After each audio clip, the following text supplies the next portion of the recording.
জাতীয় ঐক্যমতের নতুন অধ্যায়ে হঠাৎই ধরা দিল ভিন্ন সুর। সংসদ, রাষ্ট্রপতি আর প্রধানমন্ত্রীর মেয়াদ নিয়ে জাতীয় ঐক্যমত কমিশনের প্রস্তাবে দ্বিমত প্রকাশ করেছে জামাত ইসলামী বাংলাদেশ। সংলাপের বিপরীতে দলের নায়েবে আমির সৈয়দ মোহাম্মদ তাহের দিলেন স্নিগ্ধ কিন্তু কঠিন এক বার্তা, সবকিছু এখনো চূড়ান্ত নয়।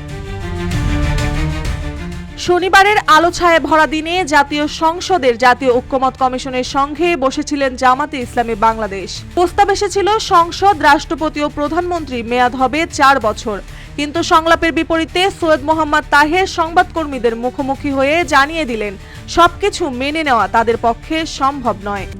RICL TMX, যুগের পর যুগ স্থাপনা থাকে মজবুত। তার ভাষায়, এটা আমাদের কাছে গ্রহণযোগ্য নয়। এই সিদ্ধান্ত সময়োচিত হবে না, আরও গভীর আলোচনার প্রয়োজন আছে। কথার ইঙ্গিত মিলল, আলোচনা ফলশ্রুতি হলেও সমাপ্তি এখনো দূরের পথ। জামায়াত চায় এমন এক সংসদ যেখানে দুটো কক্ষ থাকবে, যেন ব্যালেন্স আর গভীরতা পায় বাংলাদেশের সংসদীয় রাজনীতি। সংলাপের শুরুতেই তাহের বলেছিলেন, ইতিবাচক এবং বাস্তবসম্মত সংস্কারের জন্য জামাত প্রস্তুত। কিন্তু সেই প্রস্তুতির আড়ালে স্পষ্ট হয়ে উঠল অতীতের আশঙ্কাও। তিনি মনে করিয়ে দিলেন, গণঅভ্যুত্থানের মধ্য দিয়ে আমরা দ্বিতীয় স্বাধীনতা অর্জনের দাবি করছি, কিন্তু সত্যিকারে অর্থে মুক্তি হয়েছে কিনা সেই উত্তর দেবে সময়।